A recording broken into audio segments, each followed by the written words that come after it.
Hello, everyone, and welcome again to another session of Personal Wealth Strategies Speaker Series. We have a really special program for you today. In honor of Veterans Day, we have Claire Lawless joining us from the Iraq and Afghanistan Veterans of America. And this is a topic which I think is really near and dear to all of our hearts. And Claire's going to help us out in telling us a little bit about how veterans transition from the military into civilian life and what the community can do to support them in that transition. Before I turn over to Claire, let me formally introduce her. Claire has been with the Iraq and Afghanistan Veterans of America for 2 years now, with a focus on expanding their services primarily in California. She came to IAVA with a master's in social work from the University of Southern California, with a focus on mental health and military social work. And this, I know, is a topic that is near and dear to her, as she is a stepdaughter of a veteran, and her partner is also a veteran. So with that, I'm going to turn over to Claire, and then take some questions at the end. Thank you, David. So throughout this presentation, I'm going to go through several transitional challenges that veterans today face, and then also some opportunities that the community has to help with those challenges. So some of the things we're going to go over are housing, employment, education, mental health, community connections, and financial literacy. And each of these things is really connected.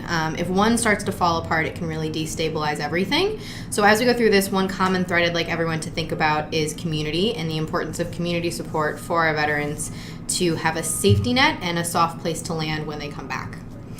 So when someone's getting out of the military, there's sort of this looming, what do I do next? And usually the first thing people think about is either getting a job or going back to school. So first we're going to start with employment. Where do I go to work next? One of the challenges that can come up is translating skills, particularly for service members who came out after a long career, or they had intended to stay in the military, but had to come out earlier than expected due to the drawdown or reduction in forces. Having to translate those skills. If the military has been the only job you've had, how do you translate those skills and make yourself marketable? So working with local community organizations is usually the best way to go. The Department of Labor has a lot of great resources to help veterans translate their skills from military to the civilian world. And a big piece of that is really learning how to market yourself. We see a lot of veterans providing to us, specifically at IAVA, resumes that are 4 pages long, and they go through all of the many myriad of things that they did in the military. But to a civilian, that reads like gibberish. So how do you bring out the skills you learned in a way that a civilian who doesn't necessarily have any experience with the military can understand and see the value in what you did, and really how that can be applicable to where you're going to want to work. Another challenge can be workplace culture. Civilian workplace versus military workplace is a little bit different. And it can be a little isolating if all you've ever known is the military and that lifestyle. To be in an environment with no one else who has ever served, and feeling like no one really understands you, or feeling as if you maybe people are questioning if you might be crazy. Stigma is very alive and well, and for a lot of people, when they hear veteran, they think PTSD, and that's just not the case. While many veterans do have PTSD, it is not the overwhelming majority of veterans, and being open and being willing to listen to someone's experience will allow veterans to feel a bit more at home in the workplace. Another additional challenge can be for Guard and Reserve members who aren't coming off of active duty, but maybe coming off of a deployment. It can be very difficult to find and maintain employment if you're in the Guard or Reserve. While it's illegal to fire someone for serving in the military, it is not necessarily smiled upon when looking into jobs. If you say, like, I am in the reserves or I am in the Guard, I will be out 1 month a year, or a couple weeks a year, or 1 week in a month. Many employers will not hire people if they are serving in the Guard and Reserve, and while it's wrong, it's still something that's happening. So what as a community we can do is we can be more open to that. We can be more supportive of that. At IAVA, we have many Guard and Reserve members working for us, and we work with it. It can be challenging, but I think you get a much better quality of employee if you open yourself up to working with those people who are still committed to their military service. So the other route that people can take when they get out is focusing on their education. This generation of veterans has worked very hard to get the post 9/11 GI Bill, which is a fabulous piece of educational benefits, providing for tuition and also living expenses. And then there are also additional benefits that can come along with that. But the beauty of the GI Bill, it basically allows any veteran to go to any state school basically for free. And then also many additional schools, they'll pay up to a certain portion of the tuition. And then there are additional programs that can assist with the rest. A huge challenge in this has been the for-profit schools and the emergence of those. So schools like University of Phoenix, DeVry, American Military University, all target veterans very severely because if they can get veterans in, then it opens up more financial aid to the rest of their students. So they really do some very predatory recruiting practices, which causes many veterans to fall into debt, get degrees that aren't worth anything, credits that aren't transferable. And it's something that we at IAVA have been challenging consistently for several years to try and get this kind of predatory recruiting to stop, because it's really doing a huge disservice to our veterans. Once a veteran is in school, there are other challenges that can come up. Most veterans are older than usual college students by at least 4 years or so.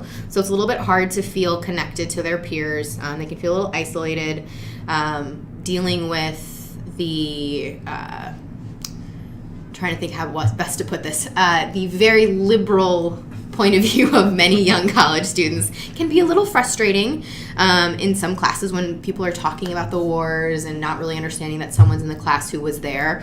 That can be a little stigmatizing, and it can be a little bit of a challenge to navigate.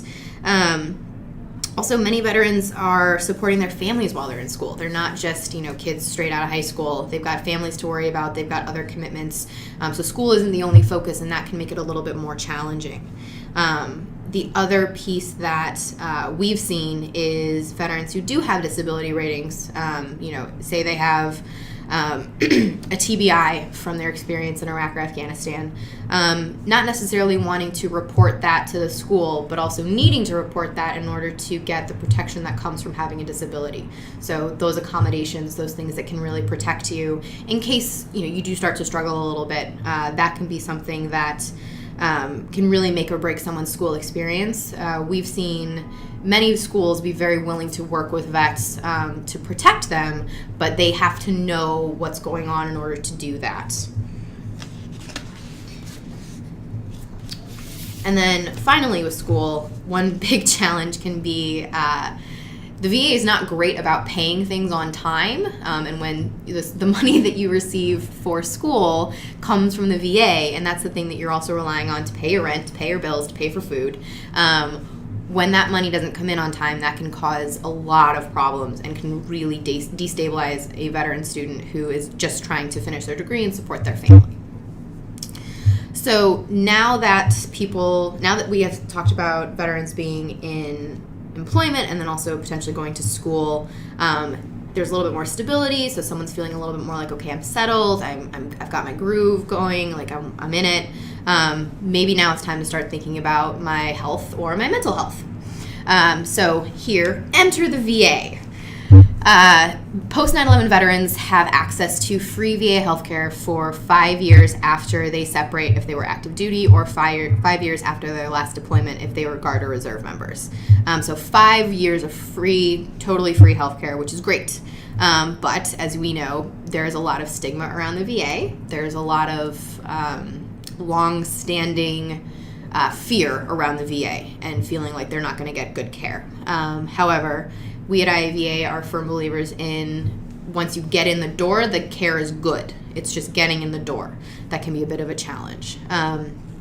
So The VA has main hospitals, community-based clinics. There's a lot of access, and we also can assist with that at IAVA to getting veterans in the door and getting them the care that they need.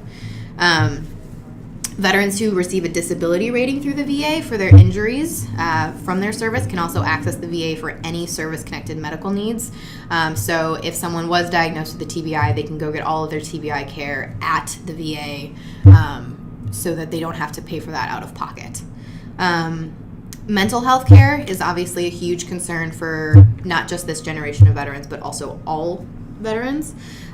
We have seen obviously a lot of attention paid towards PTSD and TBI, but TBI, Claire, just help us out. TBI means traumatic brain injury, which is coming to be known as one of the hallmark diagnoses of post 9/11 veterans, just due to the nature of the wars, the amount of blasts. There's a lot of research that's coming out talking about even just exposure to blasts from, just the pulses from blasts can cause traumatic brain injury.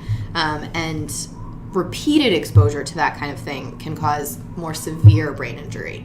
And brain injury, traumatic brain injury, can look like PTSD. It can sound like PTSD, but it isn't treated the same way PTSD is treated. So PTSD is something that can be treated with therapy. TBI is something that needs a more specific type of support.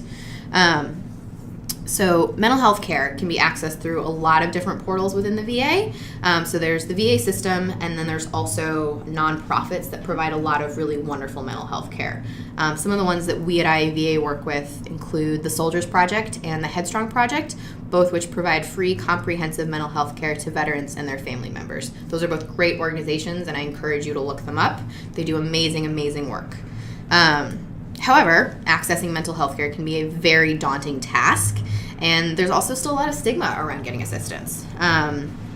Stigma around getting treatment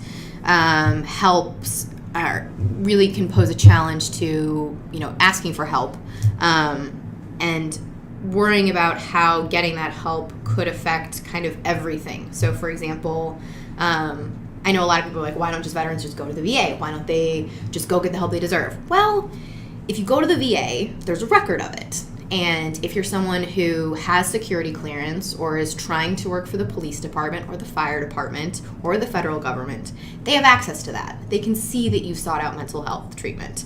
And that doesn't always go well. So we really, for cases like that, encourage people to utilize those community-based resources, and then also vet centers, which are under the umbrella of the VA, but does not have to share their records the way the VA does. So that's something that we see a lot of, and when we encounter people who are very hesitant to reach out for assistance because they're afraid that someone will find out, we encourage them to go in that direction because it tends to be much more confidential and much more holistic experience for them. But at the same time, we do lose 22 veterans a day to suicide, and the majority of those suicides actually occur within the pre-9/11 generation of veterans. However, the post-9/11 veteran suicide rate is increasing at a faster rate than any other group. So we're really trying to keep an eye on that and do whatever we can to really support better mental health treatment across the board. At IAVA, we passed a comprehensive suicide prevention bill this past year called the Clay-Hunt-Save Act that increased the amount of providers that would be within the VA and allotted more funding towards programs that are really effective. I'm so sorry. Within the VA and for veterans who do have a disability, applying for that disability can be an additional challenge. You may have seen a couple of years back, there was all this hullabaloo on Jon Stewart about the VA backlog, and there's these crazy stacks of papers, and this has to change. Well, they're working on it. The VA backlog has definitely come down, but it's still a bit of a wait. Most veterans are waiting at least a year for an initial claim and over 2 for an appeal. So that's something that we're still very focused on, and we need people to keep the pressure on VA to get that number down. So now that healthcare has been kind of assessed, some other problems can start to come up. You've got your education down, you've got your employment down, healthcare starting to get through all of that. maybe you're starting to get a disability payment. Now, the next big thing that happens is how to manage finances. And this is a huge issue. A lot of veterans do not have much financial literacy. If you went into the military when you were 18, you got out when you were 22, everything was paid for. If you deployed, you received combat payment, which was even more. So money was never something that you had to worry about. And with that, people sometimes get into situations where they're in, high interest car loans, high interest leases, where the lease is $700 a month, and when they're serving it's fine, but when they get out, that's not going to work anymore. So people get taken advantage of, and then they get out and they're faced with all of these bills that they, when they were collecting hazard pay, was totally fine, but when they get out and they're trying to get a job or get employment or any of those things, they're stuck because they have all of these bills that they can't afford. And the military does not provide a lot of financial literacy. They don't teach you how to balance a checkbook and kind of the basic things that many of us figure out in those formative years between 18 and 25. They don't get that. So it's on us as a community to really kind of support financial literacy for these veterans and teach them this is how you have a savings account. This is what proportion of your income should be spent on your housing, what portion should be spent on food, these kinds of things. And as I said before, any delay in payment can completely destabilize an entire lifestyle. So if you're relying on your GI Bill payments or you're relying on your disability payments, if one of those is late or doesn't come, all of a sudden everything goes out the window, and you're going to be dealing with really bad credit, possible eviction, and all of that can just have a really terrible domino effect. The next thing that we see a lot of as being a big problem, and I'm sure people have heard about this, there is a housing crisis for veterans. The president has put forward to end veteran homelessness by 2015. That is probably not going to happen. It was a lofty goal, but a good goal. We want to end veteran homelessness. And many cities have, enacted really wonderful programs to combat veteran homelessness. But things still fall through the cracks. And the big focus has been on chronic homelessness. So when people think of the chronically homeless, they think of older veterans, living under a bridge, kind of scraggly and, not the most appealing. But that's where most of the focus and the money is going, is to getting those veterans into permanent housing. Where we're seeing not as much focus being paid is on veterans who, for example, like we said, maybe a payment was late, a disability claim payment was late, or a school payment was late. They're about to get evicted. So those newly homeless veterans don't have as many resources available to them. So that's something that we are trying to do whatever we can to help with. And then also in larger cities like New York, LA, San Francisco, where finding housing is challenging anyway for any person, even if you have the best credit in the world or, all the money, it's even that much harder for a veteran who maybe has an eviction on their record or has a larger family or not as high of an income to find housing. So we need landlords who are willing to rent to veterans, who are willing to work with vets to help them get back on their feet. Because at the end of the day, if you don't have housing, you can't do anything. It's hard to go to work when you don't have housing. It's hard to go to school when you don't have housing. No one wants to be living out of their car, especially if you have children. And that's been another thing that's been kind of a huge problem that we've seen is there's it's hard to find housing or shelter for veterans with families, particularly for female veterans with children. It can be very, very, very challenging to find shelters that will accept them. And keeping families together will oftentimes keep veterans who are seeking housing from using those options because they're not going to go somewhere if they can't go with their entire family. So, a lot of problems that I've just highlighted.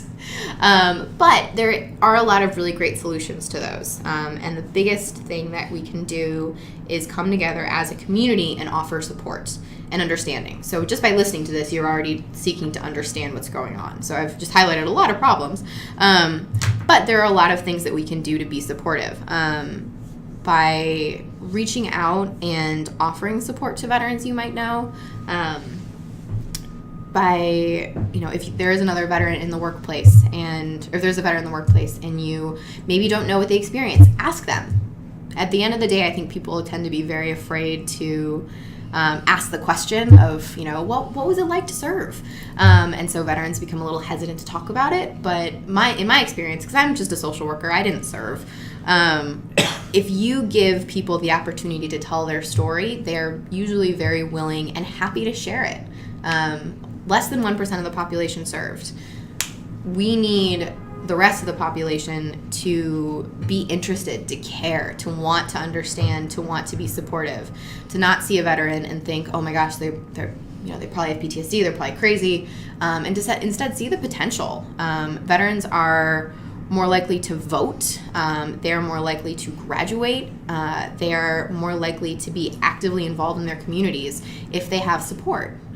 This is something that we at IAVA are very invested in, bridging the community, not just the veteran community together, but also bridging the veteran community and the civilian community to make people one community again, to make veterans just a normal, active, everyday part of our lives that the rest of us can see and understand more. So yes, as employers, be understanding. As coworkers, be understanding. As community members, be understanding. Take the time to listen. Take the time to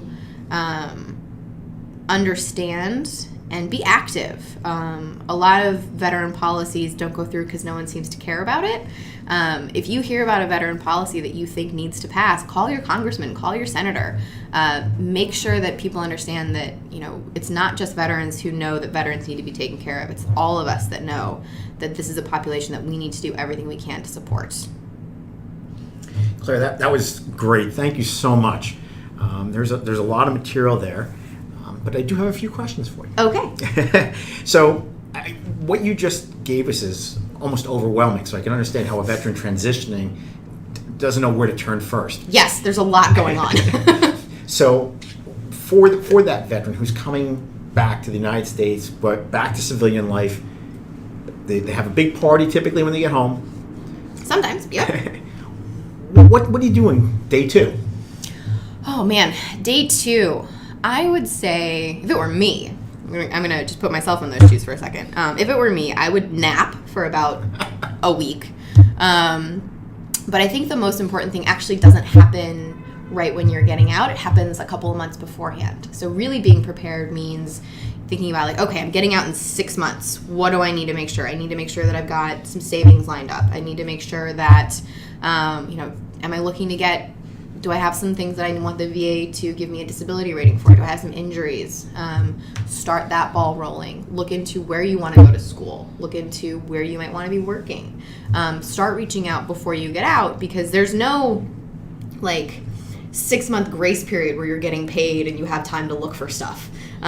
When you're out, and they're done. You go through a transitional class or two, where, from what I understand, most people don't pay attention because all they're focused on is getting out. But also the information being provided isn't great. So start thinking about it really long before you're getting out. And then once you do, start looking into what programs are available locally, what employment programs are available locally. The Department of Labor has allotted lots and lots of funding to state programs that are assisting veterans. So if you are a veteran who needs employment assistance, just reaching out to those people, you'll get a personal person working with you on your resume, helping you figure out what jobs are available and really connecting you to the right places. So I would say, right after you're getting out, I would say, hug your family, be around them, start reconnecting to the community. Make sure you have your paperwork, your DD-214. Get as many copies of that as possible and give them to anybody you think might, be able to hold on to them for you, because if you can't find that down the line, that can cause a lot of problems. So I would say really focus on getting back into the community that you want to be spending your time in would be my day one focus. And now, at day one, family members come together. They have the party. They're all glad to see you. The hugs, the support is probably tremendous on day one. Okay, week 2. All right, since we're going to nap the first week, let's go to week 2. Week 2, family members. What types of things can they do? Because the excitement wears off very quickly, and I'm imagining that's where a lot of the issues come about when the spotlight's on you on day 1. But on day 2, that spotlight fades, and the support systems are not probably as strong as they might otherwise be. Right, and I think there's sometimes often an expectation that, okay, you're home, so everything's back to normal. And that may not be the case. Civilian life versus active duty life is very, very different, and there are different challenges that come up. Just, everyday stuff like interacting with kids, the usual just like family drama that maybe the family has been dealing with but the veteran wasn't a part of, feeling like they need to connect back into that but not really knowing how. I think for families, what I would advise most often is to be understanding, be supportive, let people know that you're there's no pressure, and that yes, life happened while they were gone, but you want them to be a part of your life now. So kind of coming together and saying like, okay, this was then, we're going to move forward now as a whole family, and being open to the fact that there's, going to be some bumps along the way and it's not going to be perfect. And also, I am a firm believer in family therapy. If stuff does come up, even if it's just little things, it's an adjustment for any of us to be gone for a period of time and come back into another kind of setting. It can be a very big challenge to figure out where you all fit back into with each other. So being open to that, and then also just being open to listen, to hear about what happened, to understand what challenges they're feeling right now, to say like, let me help you with your resume if you want it, or let me go look at a school with you, let me help, knowing that people are there for you is really what can make or break really can make or break someone's experience transitioning, is having that support system around you and knowing that you're not a burden, people want to help you, and they're going to do whatever they can to be supportive. Now, you mentioned resumes, and you started talking earlier about the stigma of a veteran and how employers, while not looking to discriminate, might find ways to hire a non-veteran if 2 candidates are presented to them with the same background. I heard a story through one of the members here at IAVA, which floored me when I heard it, and that was that many veterans won't put on their resume their military service. Mm-hmm.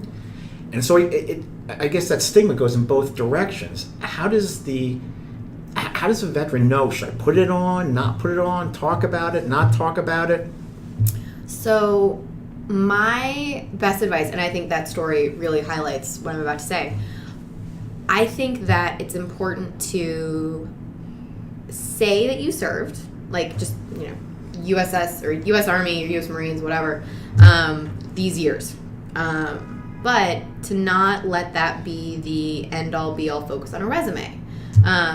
Many, very frankly, sometimes you just shouldn't put it on that you served. If someone asks, be willing to, obviously be honest about it. But if it's a job that has absolutely nothing to do with the military or veterans, or, is in a field that you think might not be too keen on working with a veteran, you don't have to put on there. You are not required to disclose your military service on a resume. Is it that common? It really can be. I've had many veterans say, I wanted to disclose everything about myself and I wanted them to know, and they didn't want anything to do with me because I had served. Or they felt like people didn't want anything to do with them because they had served. And I think that connects to the stigma. People are very... not prejudiced, but people can really take the stigma around veterans and take the presumptions around veterans to heart and think I don't want anybody like that here. Like, they're all crazy. I don't want anybody like that working for me.